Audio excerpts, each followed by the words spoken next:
Oke, kita sering banget kan dengar istilah menjadi saksi Kristus, tapi pernah nggak sih kita benar-benar berhenti sejenak dan berpikir, apa sih artinya itu sebenarnya?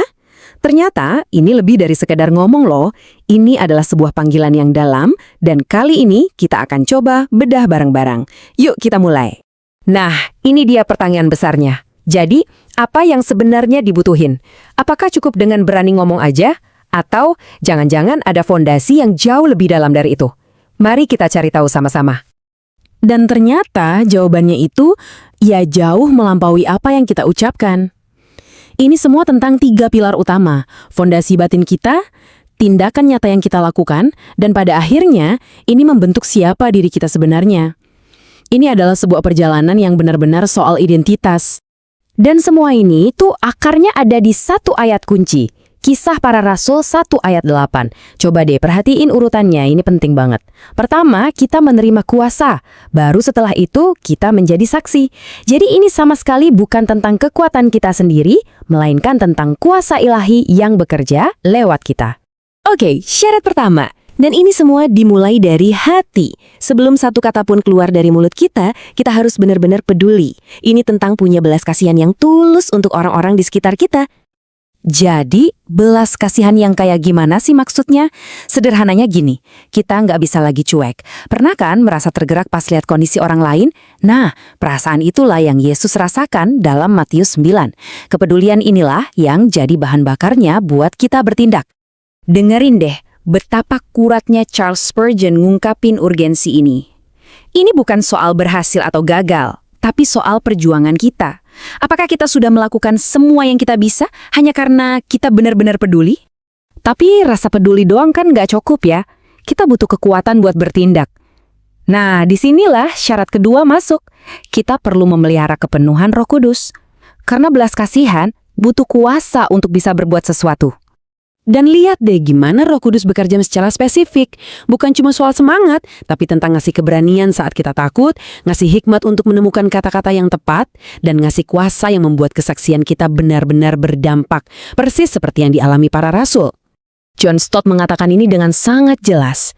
Tanpa Roh Kudus, semua usaha kita bisa jadi cuma program yang kering dan gak berdaya. Roh Kuduslah yang mengubahnya dari sekedar aktivitas menjadi sebuah gerakan yang benar-benar hidup. Oke, fondasi internal yang ketiga adalah soal karakter. Kenapa? Soalnya seringkali kesaksian terkuat kita bukanlah apa yang kita katakan, tetapi bagaimana kita hidup. Itulah kenapa kehidupan Kristen yang terus bertumbuh itu, penting banget. Orang-orang di sekitar kita itu jeli loh.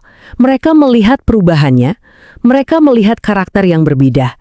Nah, inilah yang disebut buah roh, bukti nyata yang nggak bisa dibantah bahwa Injil benar-benar bekerja di dalam diri kita. Dan ini bukan konsep baru loh. Sejak zaman dulu, para pemimpin gereja seperti Ignatius sudah mengatakan bahwa hidup kita adalah Injil yang dibaca oleh dunia. Ingat ya, kehidupan kita adalah khotbah yang paling lantang suaranya. Nah, setelah fondasi internal kita kuat, kita beralih setindakan. Dan di sini ada satu hal yang menarik. Kesaksian kita ternyata bukan cuma untuk orang di luar sana, tapi juga untuk orang-orang di dalam komunitas kita sendiri, terutama mereka yang imannya lagi goyah. Intinya begini, menjadi saksi berarti menjadi pembangun di dalam gereja. Bukan menghakimi yang jatuh, tapi justru merangkul mereka. Kita membantu menanggung beban mereka dan menjadi bagian dari pemulihan mereka. Teolog seperti Bonhoeffer melihat ini sebagai hal yang krusial. Kenapa? Karena kesaksian kita kepada dunia menjadi jauh lebih kuat ketika mereka melihat sebuah komunitas yang isinya saling mengasihi, mendukung, dan memulihkan satu sama lain. Itu kesaksian yang sangat kuat. Oke, semua fondasi yang sudah kita bahas, hati, kuasa, karakter, komunitas, semuanya itu mengerucut pada satu tindakan inti, berani berbicara. Semua persiapan itu adalah untuk momen ini, untuk secara aktif memberitakan Injil. Jadi, ini tentang sikap yang proaktif, bukan pasif nungguin momen yang pas, tapi kita selalu siap sedia. Seperti kata Rasul Paulus, kita nggak perlu malu, karena kita tahu Injil adalah kekuatan Allah yang menyelamatkan. Dan coba deh dengerin intensitas dalam pernyataan Paulus ini. Ini bukan sekedar tugas. Ini adalah dorongan batin yang begitu kuat, sampai rasanya menjadi sebuah keharusan. Ada perasaan mendesak, Aku harus membagikan kabar baik ini. Dan sekarang, syarat terakhir. Ini mungkin yang paling menantang dari semuanya, yaitu kerelaan untuk menderita. Menjadi saksi yang setia berarti siap membayar harga. Ini adalah bagian yang tak terpisahkan dari panggilan ini. Penderitaan ini bisa banyak bentuknya, penolakan, cemoohan, atau pengorbanan pribadi. Dan perhatikan, pertanyaannya bukan jika ini terjadi, tapi ketika ini terjadi. Karena ini adalah bagian tak terpisahkan dari perjalanan mengikut Kristus. Dan kutipan bersejarah dari Tertullian ini menangkap sebuah kebenaran yang luar biasa, sebuah paradoks. Justru melalui penderitaan dan kesetiaan di tengah kesulitan, kesaksian gereja malah menjadi yang paling kuat dan menghasilkan pertumbuhan. Jadi, inilah rangkuman dari perjalanan kita.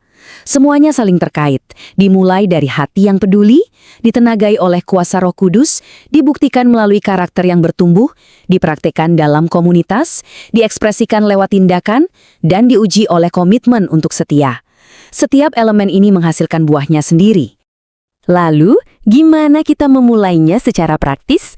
Berikut adalah beberapa langkah konkret yang bisa Anda ambil. Pertama, doakan 1-3 orang secara spesifik. Kedua, latih diri Anda untuk menceritakan kisah iman Anda. Ketiga, berkomitmenlah untuk terus bertumbuh setiap hari. Dan terakhir, siapkan hati untuk membayar harganya, untuk tetap setia. Kita akhiri dengan pemikiran ini. Menjadi saksi bukanlah sebuah program atau tugas tambahan. Ini adalah inti dari siapa kita. Ini bukan sesuatu yang kita lakukan. Ini adalah identitas yang kita hidupi. Jadi, pertanyaannya bukan lagi, apakah saya mau menjadi saksi? Melainkan, apakah saya sudah menghidupi identitas saya sebagai saksi Kristus?